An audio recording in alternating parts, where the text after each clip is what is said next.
Media sosial versus perundungan digital.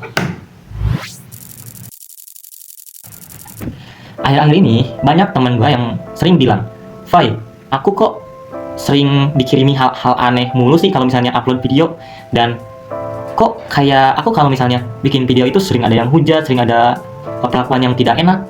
Dan ternyata kebanyakan orang juga mengalami hal yang sama.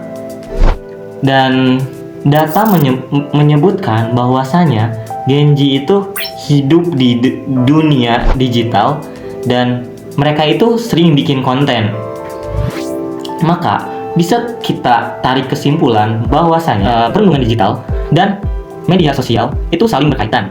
Dan di agenda kali ini kita akan membahas bagaimana, apa, dan mengapa perundungan di media sosial itu dapat terjadi.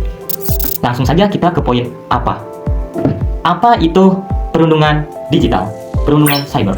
Perundungan cyber meliputi bagaimana tingkah laku seseorang menjelekkan, mencela, dan juga membuli di dunia digital. Seperti pada contohnya, kita mengirim stiker atau kita mengirim hal-hal yang mencela korban, itu termasuk ke dalam perundungan cyber. Seperti mengirimkan hal-hal yang berbau seksual, menyebarkan data pribadi korban, dan juga seperti pada contohnya membuat si korban ini merasa tidak nyaman. Oke, dan selanjutnya, bagaimana perundungan digital, perundungan cyber dapat terjadi? Kita ambil contoh. Jika kita melakukan hal yang bodoh di dunia digital, pasti orang kebanyakan mencela kita, menjelekkan kita, dan tidak suka sama kita. Nah, karena adanya media sosial ini, itu malah membuat situasi menjadi makin runyam, dan karena dapat diakses oleh siapa aja.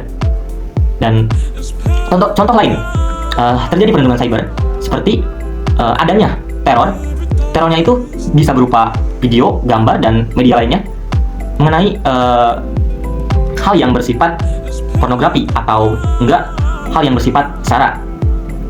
Oke teman-teman, pada dasarnya manusia itu bisa tidak melihat apa yang mereka ingin tidak lihat, dan tidak bisa mendengar apa yang mereka tidak ingin dengar. Jadi ya, buat apa kalian menghiraukan hal yang seperti itu? Buat apa kalian mendengarkan, melihat hal yang pada dasarnya tidak menguntungkan kalian? Jadi gunakan media sosial ini sebijak mungkin, dan tidak usah hiraukan hal-hal yang bersifat negatif, karena pada dasarnya tidak akan menyakiti diri kita sendiri, tergantung kita meresponnya bagaimana. Oke teman-teman, mungkin hanya itu saja yang dapat saya sampaikan, karena kebijakan sendiri itu lahir dari dalam diri masing-masing. Oke, sekian saja yapingnya. Bye.